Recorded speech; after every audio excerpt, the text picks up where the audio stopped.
উড়ন্ত গাড়িতে ঘুমানো ভালো কথা নয়।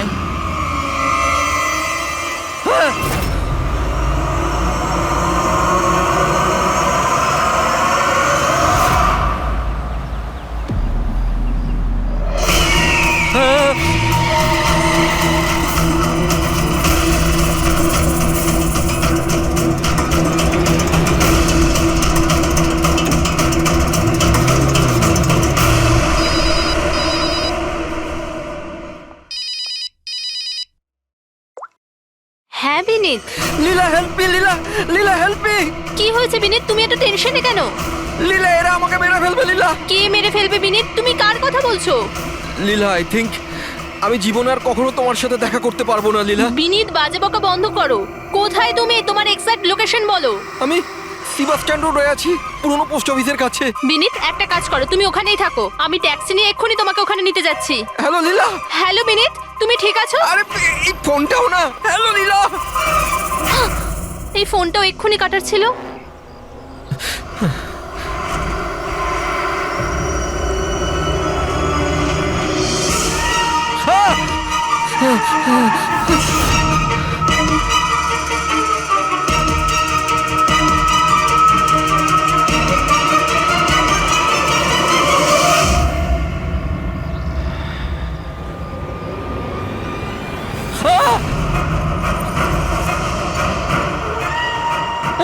হে ভগবান, please help me.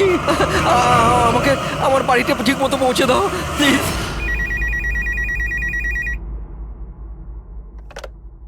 Hello, CID bureau. Hello ma'am, ma'am please আমাকে হেল্প করুন। ম্যাম আমার স্বামী এই মুহূর্তে খুব বড় বিপদের মধ্যে আছে। কি স্যার, কি হয়েছে নাকি ওনার? ম্যাম ওর প্রাণ সংশয় হয়েছে, কেউ ওকে মারতে চায়। ম্যাম প্লিজ ওনাকে বাঁচিয়ে নিন ম্যাম প্লিজ। উনি কি এখন আপনার সঙ্গেই আছেন? না ম্যাম, ম্যাম এই মুহূর্তে উনি ওনার গাড়িতে আছেন, ওই সাব স্ট্যান্ড রোডের পাশে পুরনো যে পোস্ট অফিস আছে ওখানে। আচ্ছা শুনুন ম্যাম, দেখুন আমাদের দুজন অফিসার ওই এরিয়াতেই আছে। আপনি আপনার গাড়ির ডিটেলসটা বলুন। হোয়াইট ব্যাস্টার আছে আর গাড়ির নাম্বার হলো 2536। ম্যাম ওনাকে আপনি বাঁচিয়ে তো নেবেন ম্যাম। আপনি চিন্তা করবেন না, আপনার হাজবেন্ডের কিচ্ছু হবে না। ওকে প্রবীর, অভিজিৎকে ফোন করো আর ওকে গাড়ির ডিটেলসটা দিয়ে দাও। ওকে বলো যে ব্যাপারটা আর্জেন্ট।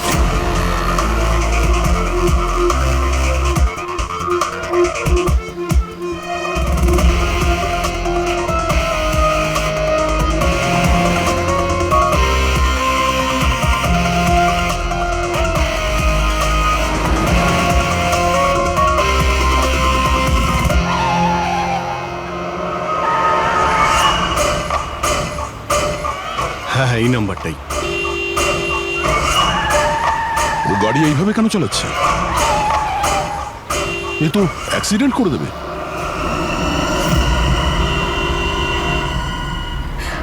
আমাকে ক্ষমা করে দাও, আমাকে ক্ষমা করে দাও, আমি মরতে চাই না, আমাকে ক্ষমা করে দাও।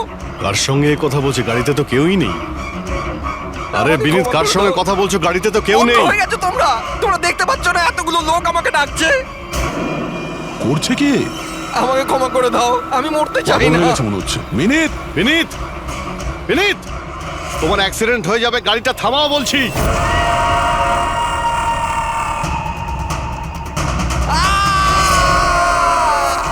আঙ্কেল আমার সাথে খেলো না, খুব মজা হবে। মিনিট, গাড়ি থামাও, সাইডে দাঁড় করাও।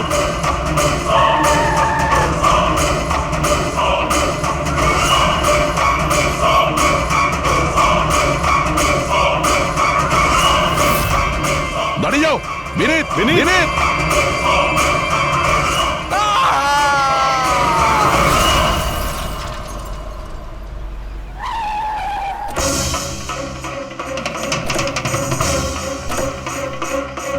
মিনিট, ও নো, এ তো মারা গেছে। স্মেল আসছে।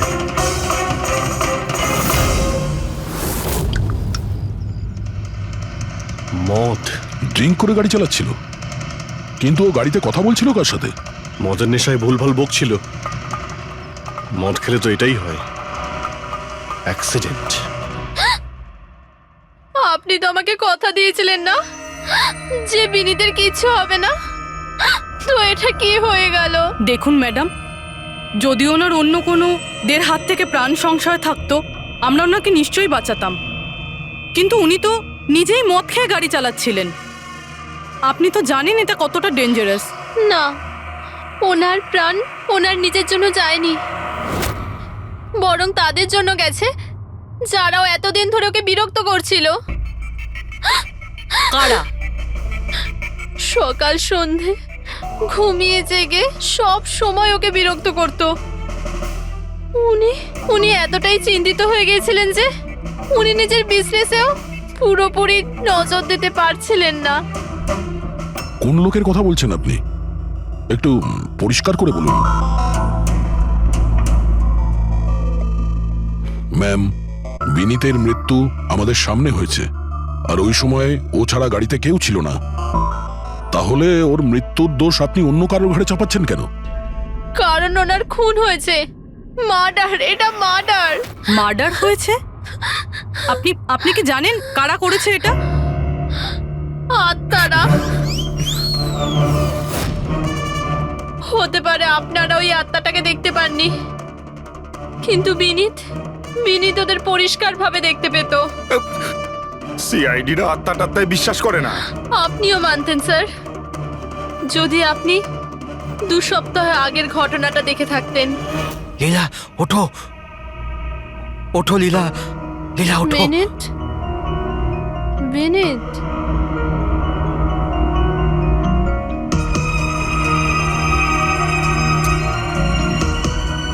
বিনীত,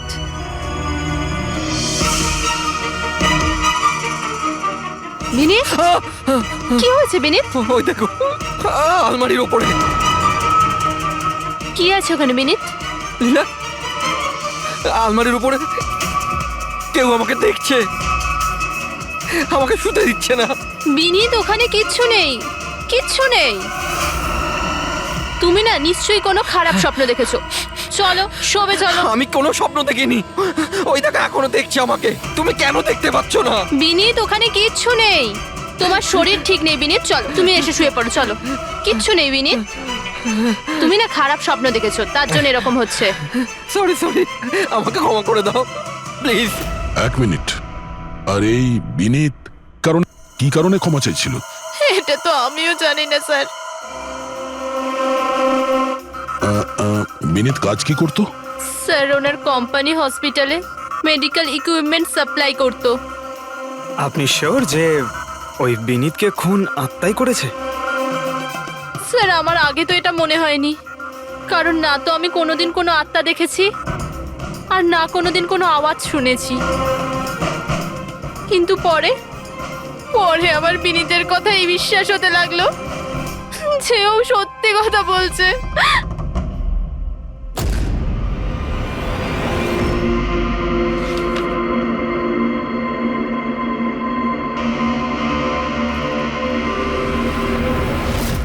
হ্যাঁ বস, এর মৃত্যুর একটাই কারণ চোখে পড়ছে, এর মাথার ওপর লাগা আঘাতটা, যেটা অ্যাক্সিডেন্টের কারণে লেগেছে। ঠিক তো ডক্টর সালুকে? আর কোনো কারণ নেই তো? হ্যাঁ, দয়া, ভিসেরা স্যাম্পলকে চেক করা এখনো বাকি আছে, কিন্তু প্রাইমা ফেসি তো এটাই বলছে মৃত্যুর কারণ অ্যাক্সিডেন্ট। আর বস, এর রক্তের মধ্যে আমি অ্যালকোহল অনেকটা বেশি মাত্রায় পেয়েছি। ও, আমার মনে হচ্ছে সেই কারণেই ওর হ্যালুসিনেশন শুরু হয় আরো ধাক্কা মেরে দেয়। তার মানে হলো এটা কোনো খুনের ব্যাপার নয়। আমরা চাইলেই ওদের বডিটা ফেরত দিয়ে দিতে পারি। যদি কোনো ডাউট থাকে সেটা ভিসেরা স্যাম্পল থেকে জানা যেতে পারে। কি জানি স্যার, আমার কেমন যেন মনে হচ্ছে যে এই কেস অতটা সোজা নয়। কারণ আমরা যখন লীলাকে জিজ্ঞাসা করলাম যে এই বিনীত কার কাছে ক্ষমা চাইছিল, তখন কথাটা এড়িয়ে গেল। আমরাও কি শেষকৃত্যে যাব নাকি? ওখানে আত্মীয়রাও থাকবে, বন্ধুরাও থাকবে, অনেকেই থাকবে। যদি কিছু জানতে পারা যায়। যাও, নিশ্চয়ই যাবে ফিউরালে।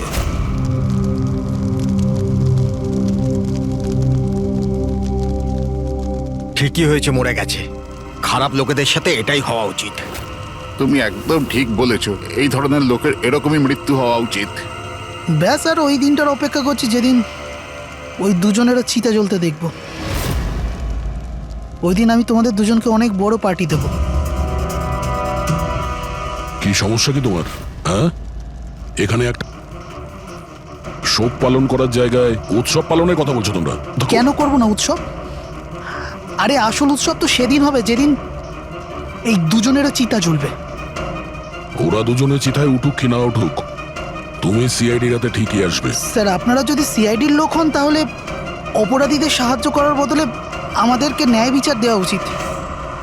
এক মিনিট কি বলতে চাও পরিষ্কার করে বলো। স্যার আমার নাম পুনিত, আর আমার বাবা পার্পল হসপিটালে ভর্তি ছিল।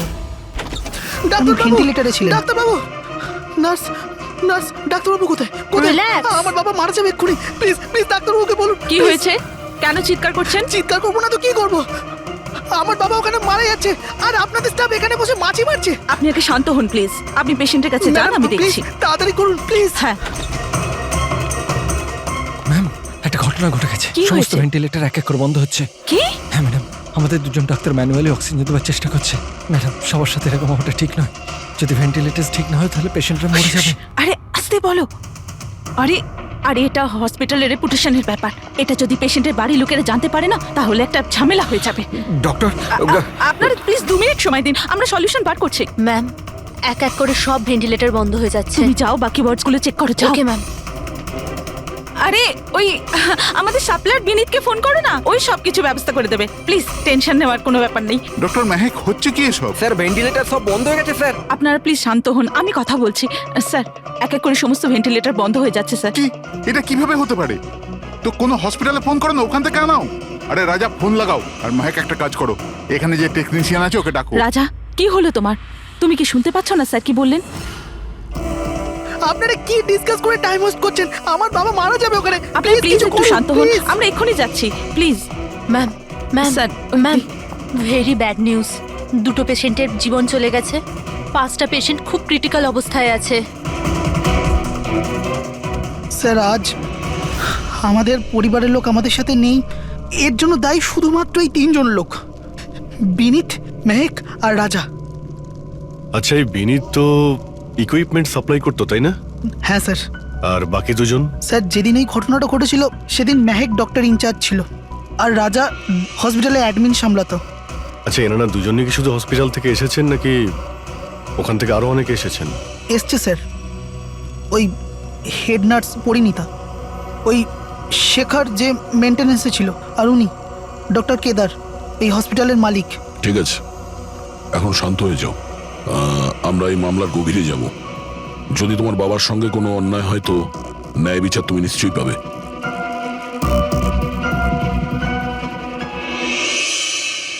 এখন বুঝতে পারছি বিনীত ক্ষমা চাইছিল কেন। আমাকে ক্ষমা করে দাও, আমি মরতে চাই না। আমাকে ক্ষমা করে দাও। আর এটাও বুঝতে পারছি যে বিনীতের মৃত্যুতে সবাই এত খুশি কেন। তার মানে বিনীতের মৃত্যুর কারণ যে কেউ হতে পারে। আর বিনীতের পরে খুনির পরের শিকার এই এদের দুজনের মধ্যে কেউ হতে পারে।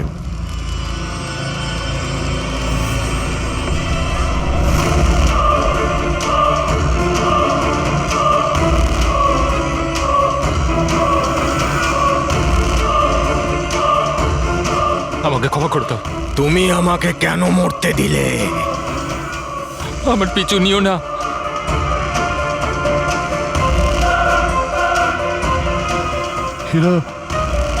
এরা কথা কার সঙ্গে বলছে? আমার পিছু নিও না। আর সেই কাল্পনিক লোকগুলোর সঙ্গে যার সঙ্গে বিনীত কথা বলছিল। চাইলে তুমি আমাকে বাঁচাতে পারতে, কেন মরতে দিলে আমাকে? এবার তুমিও মরার জন্য তৈরি হয়ে যাও। আর এই মহিলারও একই কেস মনে হচ্ছে। ছাড়, ছাড় আমায়, ছাড় আমায়, আগুনের দিকে টানিস না। আমার কোনো দোষ নেই এতে। ছাড়, ছাড়, ছাড়, এই, ছাড় আমায়, ছাড় এই। আমায়, ছাড়, ছাড়, টানিস না আমায় আগুনের দিকে, ছাড়। আরে কি করছো নাকি? কি করছো? এদিকে এসো। আরে তুমি কি করছিলে? হ্যাঁ, আমি একটু ডিস্টার্ব আছি, এতে আপনারা কি করবেন? আমার ডিস্টারবেন্সের সাথে আমায় নিজেকেই লড়তে হবে। তুমি এদিকে এসো, একটু দূরে দাঁড়াও, ওই দিকটায় যাও। তাহলে অনেক লোক আছে যারা বিনীতের মৃত্যু সংবাদ শুনে আনন্দিত, হ্যাঁ? হ্যাঁ স্যার, আর এখন ওরা মেহেকার রাজার মৃত্যুর খবর শুনতে চাইছে। রাজা আর মাহাকের ব্যবহারটাও খুব একটা নর্মাল লাগছিল না স্যার, অনেকটা ভয়ে ভয়ে ছিল স্যার, বিনীতের মতো। স্যার, ভিসারের স্যাম্পলের রিপোর্ট চলে এসেছে। গুড। কোনো গন্ডগোল আছে? হ্যাঁ, একজন সাধারণ মানুষের রক্ত যতটা লাল হয়, বিনীতের রক্ত তার থেকে অনেক বেশি লাল ছিল। ও, এখন বুঝতে পারছি যে বিনীত কেন আত্মা দেখতে পেত। কেন স্যার?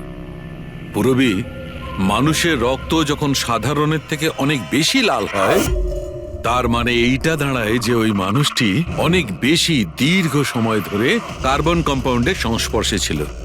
আর এই কার্বন কম্পাউন্ডের কারণেই ওর হ্যালুসিনেশন হতো ভীষণ ভাবে। তার মানে কেউ জেনে শুনে বিনীতকে ওই কার্বন কম্পাউন্ডের সংস্পর্শে এনেছিল, যার ফলে বিনীতের মানসিক অবস্থা খারাপ হয়ে গেল আর ওর মৃত্যুর কারণও হয়ে গেল। স্যার, এই খুনি এই কার্বন কম্পাউন্ড পেল কোথায়? এই আমাদের আশেপাশেই সব জায়গায় কার্বন কম্পাউন্ড ছড়িয়ে আছে। মডার্ন জীবনে আমরা যতগুলো মেশিনারি ব্যবহার করছি, ওই সবগুলো, প্রায় সবগুলো কার্বন কম্পাউন্ড ছড়ায়। হ্যাঁ, যে কেউ মেশিনের উপর এরকম কারুকার্য করে এটা করতেই পারে। তার মানে বিনীত গাড়িতে বসার আগে এরকম কোনো কেমিক্যালের সংস্পর্শে এসেছিল, যার জন্য ওর এইসব হ্যালুসিনেশন এইসব হচ্ছিল স্যার। ঠিক কথা বস। গাড়িটার এক্সস্ট সিস্টেমটা চেক করতে হবে। গন্ডগোলটা ওখানেই হয়েছে।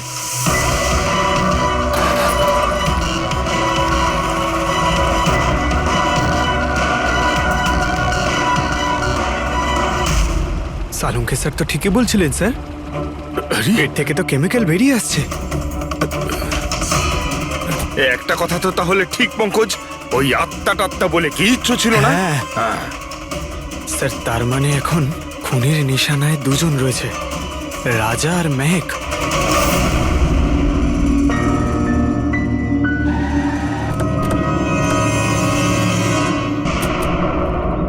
শ্মশানে রাজার ব্যবহারটা খুব একটা ঠিক ছিল না, এখনো ওর মানসিক অবস্থা ঠিক নয়।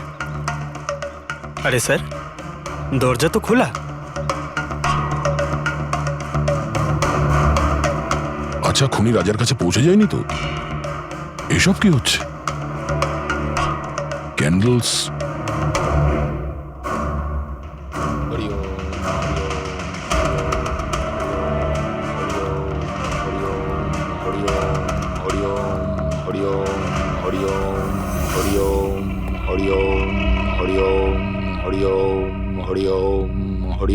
রাজা,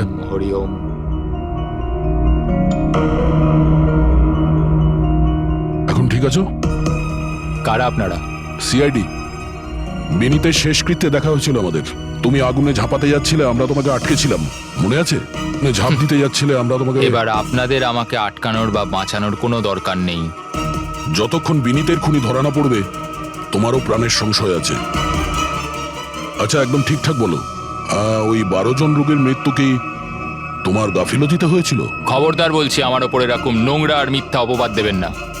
আমি নির্দোষ, আমার জন্য কেউ মরেনি। শান্ত হও, শান্ত হও। রাজাকে অনেক কষ্টে শান্ত করেছি, ওকে ডাকাবেন না। আপনি কে? আমার নাম শ্লোক। আমি রাজাকে এই খারাপ সময় থেকে বার করে আনবার চেষ্টা করছি। ও, তার মানে আপনি সাইকিয়াট্রিস্ট? সাইকিয়াট্রিস্ট নয়, সাইকি, মিডিয়াম। এই জগৎ আর অন্য জগতের সঙ্গে একটা সেতু ভেবে নাও। অন্য জগৎ? অন্য আবার কোন জগৎ? ওই আত্মাদের জগৎ। যদিও আমরাও একটা মাধ্যম, অপরাধ দুনিয়া থেকে নিয়ে জেলের ভেতর গারদের পেছনে পৌঁছানোর পুল। আপনারা আমাকে জেলে পাঠাবার চেষ্টা করছেন কেন? আমি তো রাজাকে আত্মাদের থেকে বাঁচাবার চেষ্টা করছি। রাজাকে আত্মার থেকে নয়, কেমিক্যাল পয়জন থেকে বাঁচানোর দরকার। আর বন্ধ করো তোমার এই ঢং, বুঝেছো? স্যার, ও কোন দিকে ইঙ্গিত করছে? ওই বুড়ো লোকটার দিকে, যে এসি নিচে দাঁড়িয়ে রয়েছে। ও কার কথা বলছে? আমি তো কাউকে দেখতে পাচ্ছি না। আমিও দেখতে পাচ্ছি না। মানুন বা না মানুন, এই ঘরের মধ্যে কোনো শক্তিশালী আত্মা আছে যে রাজার ক্ষতি করতে চাইছে। এক্ষুনি জেনে যাবেন।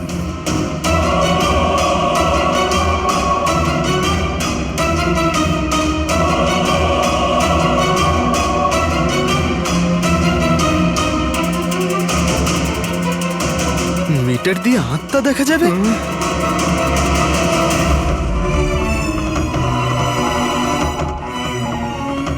দেখলেন, ওই আত্মাটা এসির পাশেই আছে। আমার ইএমএফ মেশিন মিথ্যে বলবে না।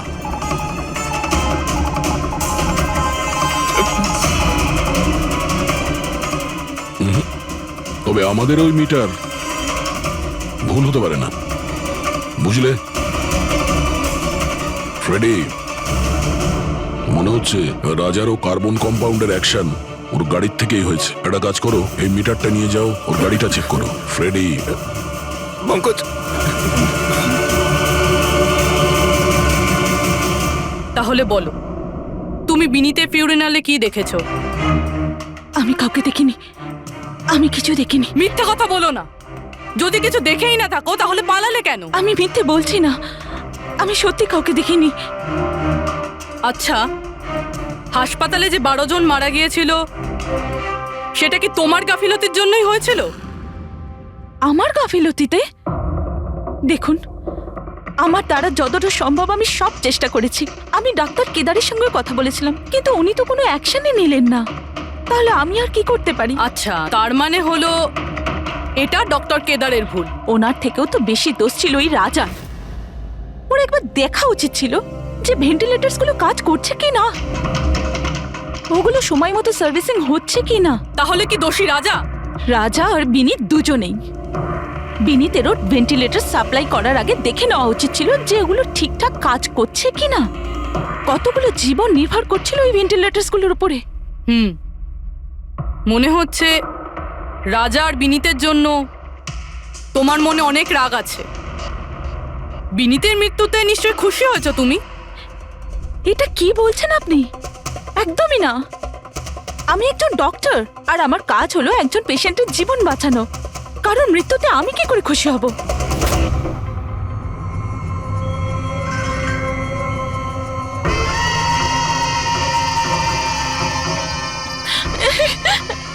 ও আবার এসে গেছে, আবার এসে গেছে। কিন্তু কিন্তু এখানে তো কেউই নেই। পিছনে। আরে এখানে কেউই নেই। দেখো, তুমি ভয় পেও না। যতক্ষণ আমি আছি তোমার কিছু হবে না, ঠিক আছে?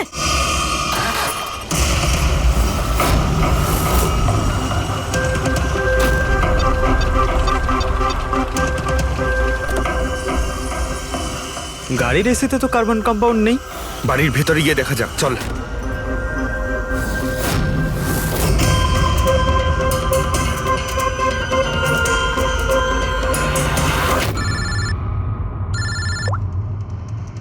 হ্যাঁ পূরবী, মেহেকের বাড়িতে কোনো কেমিক্যাল পাওয়া যায়নি? ঠিক আছে, যতক্ষণ ওই খুনি ধরা না পড়ে ততক্ষণ তুমি ওর সঙ্গেই থাকো, ঠিক আছে? স্যার, হ্যাঁ, কার্বন কম্পাউন্ড এখানে কোথাও নেই। কোথাও কোনো কেমিক্যাল পাওয়া যাবে না। বিজ্ঞানের জগৎ আর কেমিক্যালের জগতের বাইরেও আর একটা জগৎ আছে। মানুন অথবা না মানুন। চুপ, মুখ বন্ধ। যতক্ষণ বলতে না বলবো মুখ খুলবে না। রাজাবাবু, আপনার ভয়ের কোনো কারণ নেই। আমরা আছি এখানে। যতক্ষণ না ওই খুনি ধরা পড়বে, সিআইডি আপনার সঙ্গেই আছে। আমার সিআইডির দরকার নেই। ইনি রয়েছেন না আমার সুরক্ষা করার জন্য। আরে এটা কিভাবে সম্ভব? না রাজার বাড়িতে কেমিক্যাল পাওয়া গেছে আর না মেহেকের বাড়িতে পাওয়া গেছে। এটা কি করে সম্ভব? স্যার, আমরা রাজার বাড়িটাকে ভালো করে চেক করেছি, এক একটা কোণা দেখেছি, ওই গাড়িটাও চেক করেছি, কোথাও কিছু পাওয়া যায়নি। হ্যাঁ, কিন্তু দয়া, যদি কোনো কেমিক্যাল ব্যবহারই না হয়ে থাকে তাহলে রাজা আর মেহেকের হ্যালুজুলেশন হলো কি করে? কোনো তো একটা কারণ থাকবে। আর স্যার, যেভাবে বিনীতের কারের এসিতে কেমিক্যালের ব্যবহার করা হয়েছে, এটা কোনো আনপ্রফেশনাল কেউ করেছে বলে আমার মনে হয় না। একটা কাজ করা যাক, যারা মারা গেছে তাদের বাড়িতে দেখো, হয়তো কেউ থাকতে পারে যে কেমিক্যালের বিষয়ে খুব ভালো করে জানে, বা কেউ কেমিক্যালের এক্সপার্ট। আর হ্যাঁ, হসপিটালের ওই স্টাফকে ডাকো। চিফ নার্স যে আছে না, হেড নার্স পরিণীতা, আর হেড টেকনিশিয়ান শেখর, আর মালিক কেদার, তিনজনকেই ডাকো। স্যার। দেখা যাক।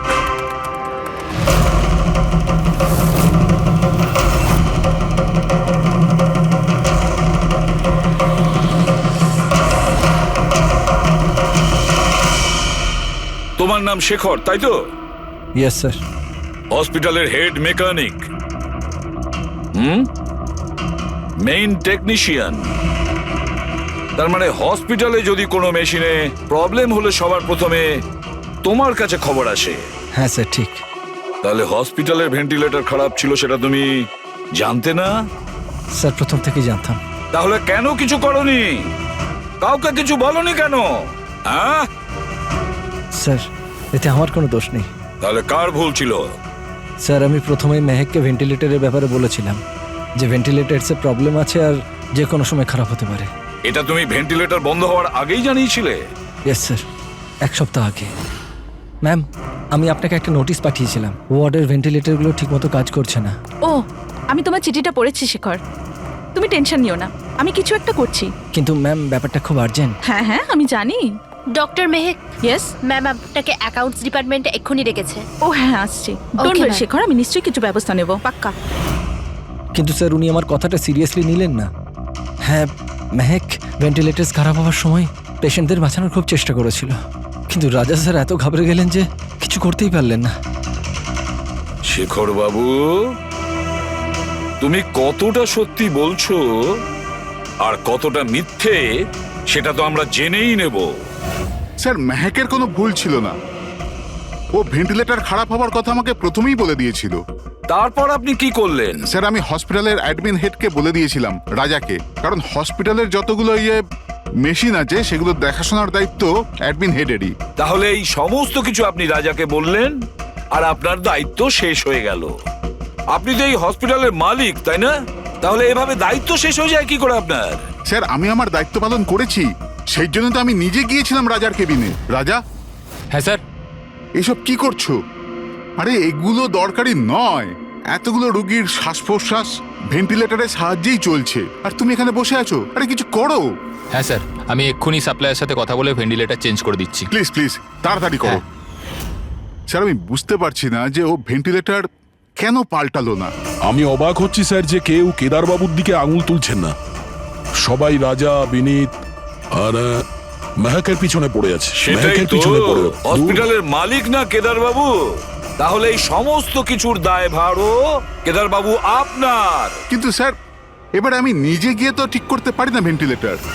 স্যার, আমার কাজ হলো কনসার্ন ডিপার্টমেন্টকে ইনফর্ম করা, আর আমি সেটা করে দিয়েছিলাম। বরং আমি বিনীতের সঙ্গে নিজে কথা বলেছিলাম। আমি ওকে বলে দিয়েছিলাম যে যদি এগুলো রিপেয়ার করা যায় তো রিপেয়ার করুক, না হলে চেঞ্জ করে দিক। কিন্তু ও কোনো অ্যাকশনই নিল না।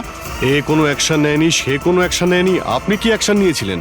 আর দোষ দিচ্ছেন বিনীতকে, যে কিনা মারা গেছে, বা রাজার, যে উত্তর দেওয়ার পরিস্থিতিতে নেই। স্যার, যেটা সত্যি ছিল ওটা আমি আপনাদের বলে দিলাম। সেটা এবার মানবেন কি মানবেন না স্যার, আপনাদের ব্যাপার। পরিণীতা স্যার। হসপিটালের হেড নার্স, তাহলে তুমি হসপিটালের ব্যাপারে নিশ্চয়ই সবকিছু জানো। হ্যাঁ স্যার। তাহলে এবার সত্যি করে বলো, এই যা কিছু হয়েছে কার গাফিলতির কারণে হয়েছে? তাড়াতাড়ি বলো। হ্যাঁ স্যার, বলছি। আমার সাথে বিশ্বাসঘাতকতা করার চেষ্টা করো না রাজা। আর হ্যাঁ, যদি মেশিনে কোনো ফিজিক্যাল ড্যামেজ থাকে তাহলে সেটা ওয়ারেন্টিতে আসে না। যদি তোমার নতুন ভেন্টিলেটর চাই তাহলে তোমাকে পুরো কস্ট পে করতে হবে, বুঝেছো? আমি তোমার থেকে বাজে লোক আজ অব্দি আমার জীবনে দেখিনি। এবার থেকে না তো আমাদের হসপিটাল তোমার থেকে কিছু কিনবে, না তো শহরের আর কোনো হসপিটাল। শোনো, এসব হুমকি অন্য কাউকে দেবে। তুমি জানো না আমি কে, যা করার করে নাও।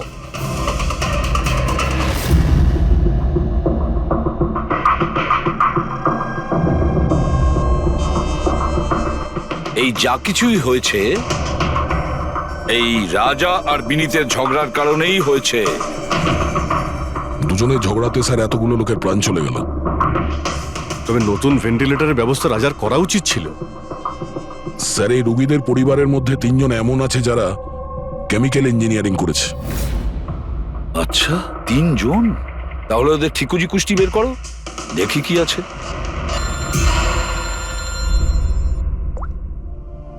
Hello ACB Pradyuman. হোয়াট? ঠিক আছে, আমরা এক্ষুনি পৌঁছচ্ছি। কি হয়েছে স্যার? রাজা মারা গেছে।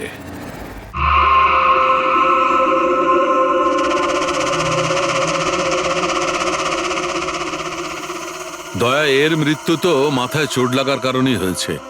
মনে হচ্ছে ছাদ থেকে লাফ দিয়েছে। হতে পারে হ্যালুসিনেশন এত জোরে হয়ে গেছে যে ঘাবড়ে গিয়ে রাজা উপর থেকে ঝাঁপ মেরে দিয়েছে। আর তুমি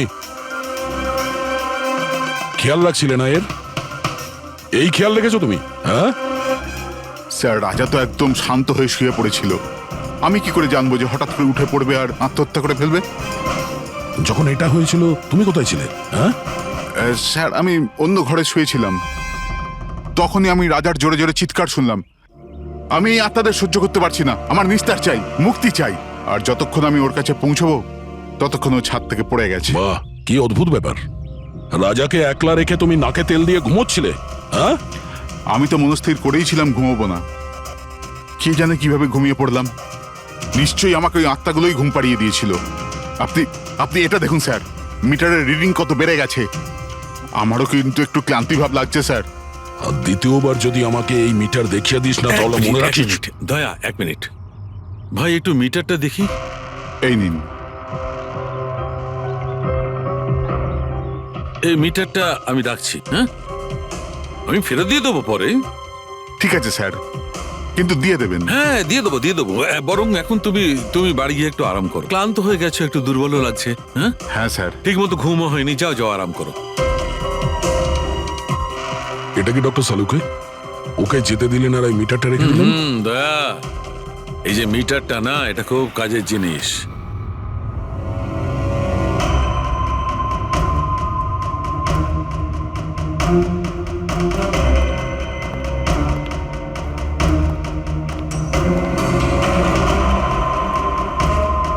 এই ঘরটা চেক করছি। হ্যাঁ ডক্টর, নেই। ওপরে যাওয়া যাক।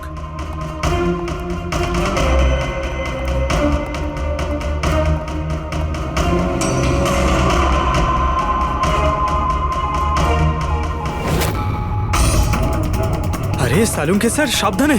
এই নিডলটা তো একেবারে জঙ্গলি ঘোড়ার মতো দৌড়চ্ছে।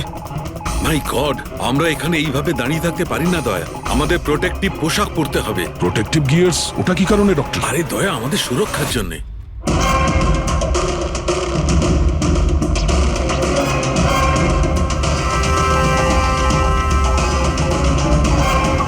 এই দেখো, সবচেয়ে বেশি মিটার রিডিং এখানেই পাওয়া যাচ্ছে, এই এসিটার নিচে। মনে স্যার ওই পঙ্কজ, খবরদার যদি আত্মার নাম নিয়েছো। স্যার, এই মিটারটা কোন দিকে ইঙ্গিত করছে? বলছি, বাইরে চলো।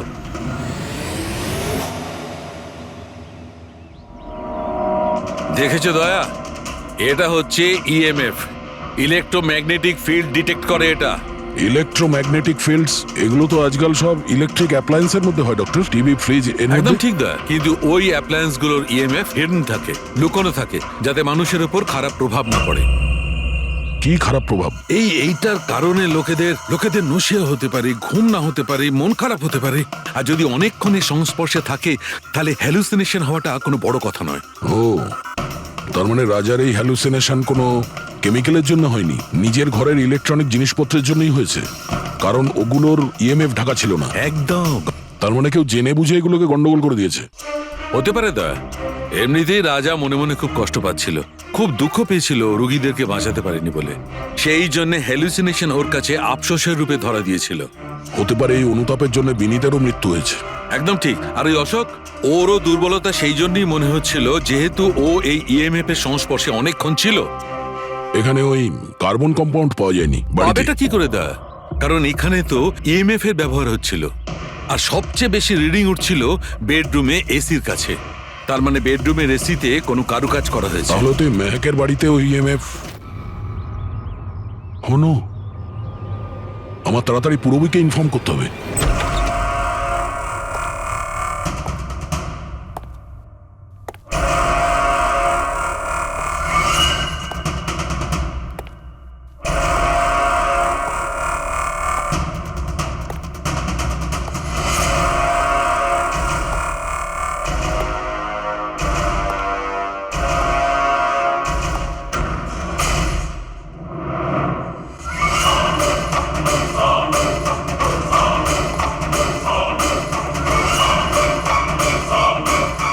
আমাকে একবার মেরে শান্তি হয়নি তোমার?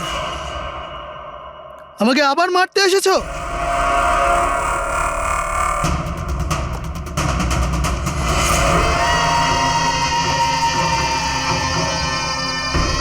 তুমি? আমি তোমাকে সেলফ ডিফেন্সে মেরেছিলাম। আর তাছাড়া তুমি একজন অপরাধী। অপরাধীদের কি পরিবার থাকে না? তোমার জন্য আমার মেয়ে অনাথ হয়ে গেছে।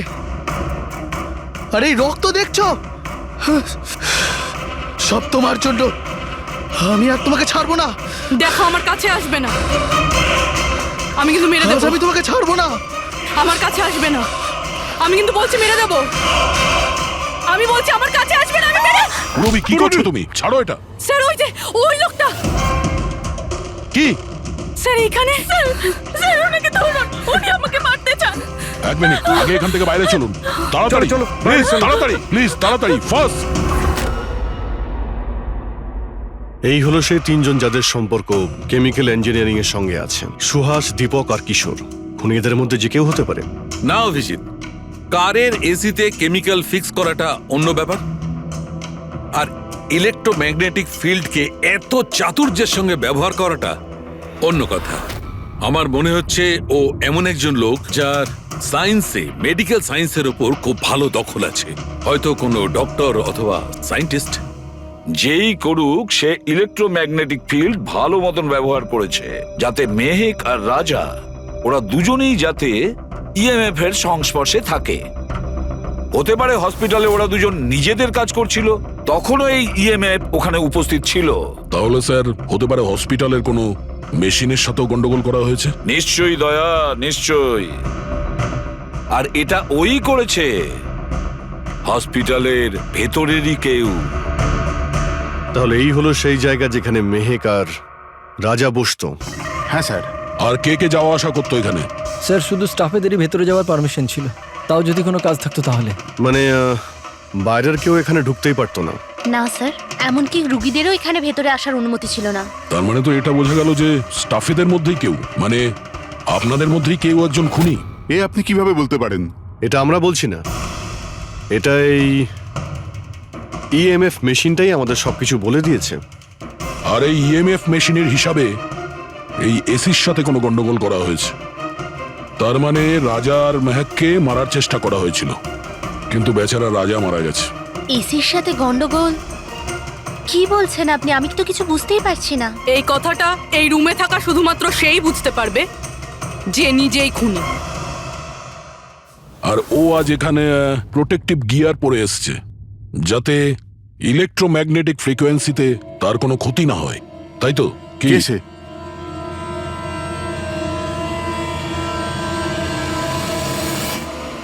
এদিকে এসো।